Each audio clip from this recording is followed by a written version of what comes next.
spring training is in full swing. We're a little more than a week through. So we thought we'd do a little bit of a check-in, see how things have gone, especially with the pitch clock, hot topic, and will continue to be a hot topic, I'm sure, all season.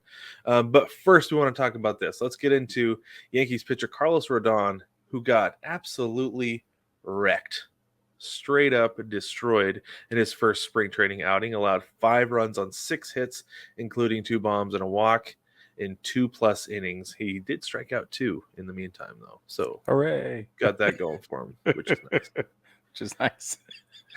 So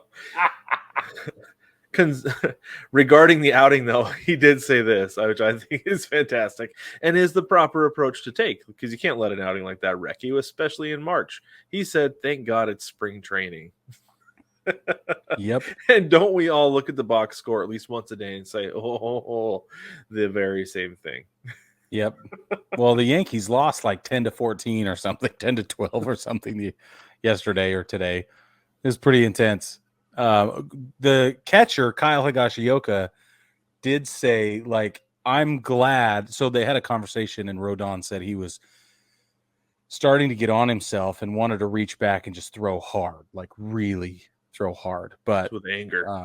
Yeah. And he was like, I just didn't let it get to me, and I wasn't able to. And but he's frustrated that he's not in midseason form in the preseason, right? So yeah. Higashioka said that he was really glad that he didn't reach back for more that isn't there yet. It's not supposed to be there yet.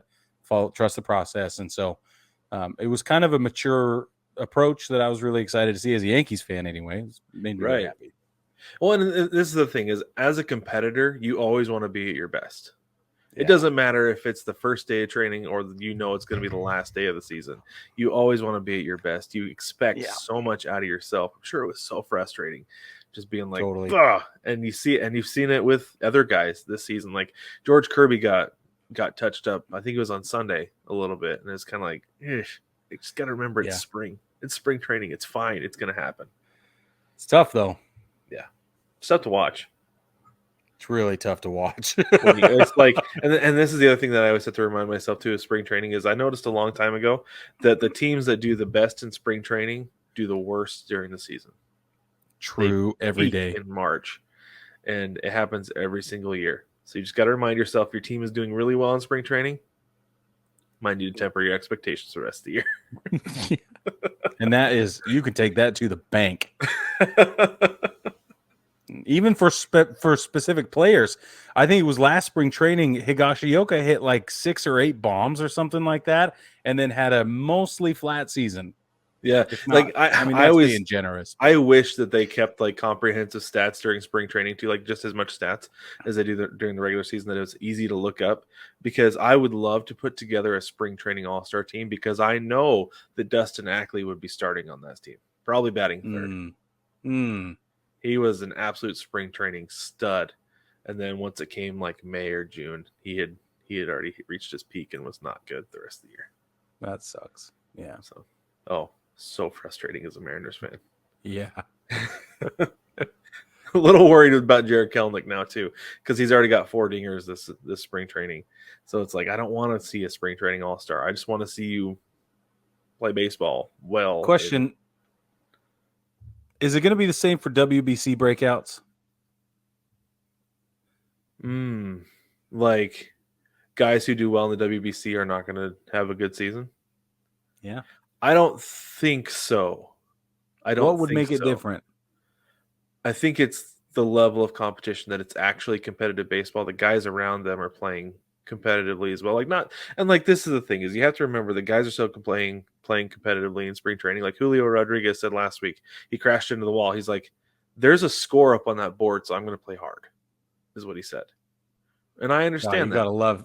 Gotta love hearing things like that. Right. Yeah. Oh man. Yeah. Worth the price of admission alone right there. Yeah. But I don't feel like everybody is. And even the guys who are playing for a contract, the play that the product that they put on the field is just not as good as what you see during the regular season. Right. But the guys who are playing in the WBC, for the most part, they are. So I think you temper expectations for pool play, because it's not entirely balanced, as we've seen, based on roster construction. Yeah. But once you get out of pool play, once they get to Miami, I think that's when you look at guys and you see who really breaks out. Christian Yelich had a couple of great years after the Yeah. WBC. Javi Baez had a couple of great years after the WBC. And No doubt. who else was it? Starling Marte had a few really good Totally. years after the WBC. So I think you can kind of pick and choose who is going to come out. Like obviously you have your expectations as to who is going to play well. But the surprises, I don't think it's necessarily a flash in the pan. I think that it's one of those things where they've hit, now they get their confidence and they take that to the big leagues. It's cool. I hope that's the case. That's what I hope that's the case. Yeah. I do too. But anywho, let's talk about Justin Turner. This just happened today, Monday. This is scary. Yeah. So Turner was hit in the face by Detroit's Matt Manning. He was on the ground for a while. He's bleeding. He walked off the field under his own power. He was taken to the hospital. He had a towel over his face. But he was checked for concussion. His wife, Courtney, tweeted out at 6:17 p.m. Eastern time. She said 16 stitches and lots of swelling. Clear scans, no fractures. That's huge. That is huge. And if he can get out of here with even a minor concussion, I feel like that'll be a win for him. I hope that he doesn't have like a serious concussion that lasts for a long time, because Kyle Lewis last year, the ball hit his shoulder, his helmet came off, and then the ball hit him in the head with no helmet. And he was out for several weeks dealing with concussion symptoms. He said he couldn't even get out of bed. And I would hate to see that happen to Justin Turner, especially this late in his career. Because he's supposed to be the Red Sox everyday DH. Everyday DH and some reps at first base against lefties. So, which is going to spell Tristan Casas, who's a rookie. Mm-hmm. So they need him. I feel like the Red Sox need him in lots of ways. Yeah, and add the veteran leadership on top of that. It's even better. So I'm with you. I hope that this is not a big deal, long-term bust for the Red Sox, but also for Trey Turner. It's a 1-year deal. He doesn't have a lot of time to mess around. Yeah. Justin Turner, excuse me. Well, and be clear, Justin Turner, Trey Turner, they're all opposite ends of their career. But you don't want Justin Turner to have to sit out for an extended period of time. This like you said, this late in his career, that'd be a terrible way to go. But Matt Manning said it was just a complete accident and apologized. Especially like a guy gets hit in the face, you don't anymore expect it to be done on purpose, especially in spring training. You don't expect anybody to get hit. They save the rivalries and the pettiness for the regular season, as it should be. Yeah, because that's where it belongs. We should still have it, but yes. Put it where it's supposed to be. But let's stick with the Red Sox, but let's shift gears just a little bit. Speaking of shifting, see what I did there. The Red Sox shifted on Joey Gallo, but it's not how you might have thought they did, because since the Red Sox don't care who you are, they I guess they evaded the rules a little bit, skirted the rules. They brought their left fielder over to play in the hole behind second base, playing with 2 outfielders, 5 infielders, kind of. 1 deep infielder, I guess you could say. Maybe more of a rover position. It was like a shallow right. It was like a super shallow right. Yeah. Well, they brought the center fielder, Adam Duvall, in to play just off the dirt in right shallow right. Right fielder stayed right where he was, and then what is it? Ramiel Tapia moved from left to center. That I don't know. Like Major League Baseball has to be like, okay, come on, guys. Like, we're trying to get rid of this, Alex. So, and this is the thing too, is I saw a headline today that said that batting average, what was it? It was batting averages and spirits are on the rise. That's the same headline I saw. Because there's no shift. Yeah, batters, spirits, and averages are on the rise. Yeah. And to see something like that happen, like, okay, like, how many teams are going to continue to do this? Well, and it feels like they're picking on Joey Gallo. I mean, there's a reason. I know there is, but like if I was Joey Gallo, I would have a hard time not feeling totally singled out. Yeah, I would too. Major League Baseball has to come up with some kind of rule. And I don't know how you play it. I don't know what you do. I don't know if you say 1 outfielder in each field, but I'm not sure. I don't know either. I don't know how they regulate that and tell the outfielders that they can't play behind the second baseman. you know. Well, if you want to bring your right fielder all the way in, that's You fine. can. Yeah, You just got to leave yourself a vulnerability, which Yeah. is, I mean, you're going to leave yourself a vulnerability to the opposite field if you shift like this anyway. I don't know. It's just like, So here's the thing. what do you want? Here's the thing. So when I coached 12-year-old City League a few years ago, we noticed that kids were not hitting the ball in the air to the outfield. That these kids, most of the kids in the league were not strong enough to hit the ball in the air to the outfield. So we're like, okay, let's do this. We want our right fielder and our left fielder in the outfield with a little bit of distance. So they have a good amount of space to back up the infielders in front of them. That's their primary role at that age, is to back up the infielders in front of them. What's the center fielder doing? He's not really backing up anybody. So we brought him to the edge of the grass. We gave up center field. We said, if you hit the ball to center field, let it go to the fence, run around the bases, we'll give it to you. Good for you. Yeah. Right? And it worked out for us. It worked out really well. But that was the thing, is we were conceding center field. If you're going to put somebody behind second baseman, you got to concede right field. Yeah, I think so. Yeah, I think you're right. I think that I wonder if they end up going with like the pie slice thing and being like, hey, you can't have more than one outfielder in each pie slice. I think that's what's going to happen, honestly. And I'm glad that they're pushing the limits right now, and we don't have to deal with this in May. Let's deal with it now. Like, let's just get it all out on the table. And Major League Baseball continues to send memos and constantly tweaking things, especially with the pitch clock. But before we move on to that, Joey Gallo now plays in Minnesota, in case you didn't know. I didn't know. I forgot. He got 2 at-bats, a walk, and a flyout. All right. Good for him. Okay, pitch clock. Let's get back to that. We're going to be so sick of this by the time we hit opening day. Oh, man.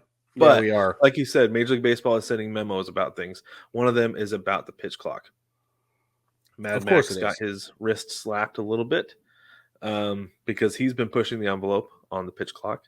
That's what he does. So the rule is, we'll review it. We talked about it last week. The batter must be set with 8 seconds left on the clock. Eyes facing forward, ready to hit the ball as it's pitched. Well, Max Scherzer did not let Victor Robles of the Washington Nationals, the Walgreens Nationals, sorry, didn't let him get set. Right. So he was called for a balk because he got called for a quick pitch. Yeah. And then the next at bat, Scherzer lost the double play because the pitch was ruled late, which it was. It was the Nationals super late. Yeah. The Nats went on to score like 8 runs, I think, after that. It was a lot. It's so crazy. But so he managed a quick pitch but it was after the batter was set. So this is the thing. This is what's happening. Max Scherzer said that he can play the pitch clock to his advantage, which he's clearly doing. Oh, yeah. Right. Saying, okay, they've got to be set by 8 seconds. They've got to be set. I'm going to pitch it right at 8 seconds. Right. So that's something that he can do. But Major League Baseball is saying, like, give him a chance. Just give him a shot to do it. Come on, man. Make sure he's paying attention. Yeah. And part of it is safety too. Right? And the quick pitch thing has been on the rule books forever. Like, you can't quick pitch guys for safety reasons. It's been around forever and ever. Yeah. So yeah. But I thought this was funny what Buck Showalter said. He said everybody's looking for a competitive edge, and it's a good time to be testing those things. It is. Play with it. That's what I'm saying. If you get called for 5 balks in spring training, nobody cares because it's pretend baseball. Nobody cares. It's pretend baseball. That's exactly right. So yeah, see what you can do with it. See what you can't do with it. And even batters, like I think Manny Machado has been probably setting up his timing and everything. Like, what can I do to continue to like step out of the box, get ready? I'm sure like him and other guys, are like, okay, I need to time my new routine out so that I'm ready to go maybe at 9 seconds. Yeah. Right. So it's smart to get it out of the way now. Like play hard for the next couple of weeks because this is it. Yeah, exactly right. And it gives Major League Baseball a chance to play with it as well. And that's going back to the shift. What needs to happen? We need to just play with it, and everybody push boundaries, and let's renegotiate everything. Yep. Exactly. So the Phillies' Zach Wheeler, I thought this was funny. He said that he doesn't like the pitch clock at all because it messes with the game too much. It's like, yeah. It does feel like it does. Like we talked about last week. You said it was urgent. Baseball is not an urgent sport. by Right. any stretch of the imagination. It can be tense, and it can be, what's the word I'm looking for? I don't know, but urgent is not one of them, and it's become urgent. Yeah. So that's There are a it lot of definitely people out is there who creating a think this is different. ruining baseball. Like there are a lot of people who feel And that I way. think there are people out there who thought that the shot clock was going to ruin basketball too, For but sure. I don't think it will. It's an It'll be adjustment. We're all going to interesting have to to see. adjust to it. And if you, like you said, in a few years, there's going to be a point where we don't even think about it anymore. Yep. That will happen. Yeah. But speaking of things nobody cares about, the Cubs threw the first spring training no-hitter since 2017. Now, Mhm. Brig, if a team throws a combined no-hitter in spring training, does anybody care? No. No. They use 6 No. pitchers. Like, we've talked about it before that a combined no-hitter just like doesn't really have the same impact. It doesn't really feel the same. It doesn't count. And when you're playing pretend baseball, it definitely doesn't count. So I feel like you should just like forget about it. We had to poke fun at this because it's ridiculous. But what's of note is that the game lasted 2 hours 14 minutes with 6 pitching changes or 5 pitching changes. Well, they were probably all between innings. I don't think anybody came in mid-inning. You're probably right. Just because that's Probably how it is right. in spring training. Especially if guys are pitching well, they're not going to do a mid-inning pitching change. But still, though, it's funny. I've been to a regular season game that was shorter than that. Yeah. That was not a no-no. One time. One time, but nonetheless, I've done it. It's there. Been there. It has happened. It's really interesting. But anyway. All right, last thing we have here.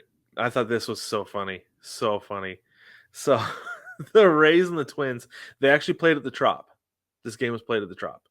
Right. Which probably felt a lot like a regular season game to some degree because there wasn't anybody there. But the batters and the umpire could hear the PitchComm system coming from the catcher's earpiece. Maeda was calling his own pitches. Yeah. So the batters knew what was coming every single pitch. So the earpiece was turned up too loud, and which I understand, like in like a regular season game or even a spring training game where you're outside, it dissipates a little bit more and there's more crowd noise. Yeah. But the Trop being indoors is probably just super quiet. Yeah. That both, like I said, the umpire and the batter could hear everything. Rocco Baldelli, he told Maeda, he's like, "Hey, good job," because he went out there and he threw 2 scoreless innings. He's like, "But the batters knew it was coming every single pitch." But hey, fantastic. good for him. Good for him though to get out of there That's- scoreless when the batters knew it was coming. That's seriously impressive. Maybe there's more to it with the trash cans than we thought.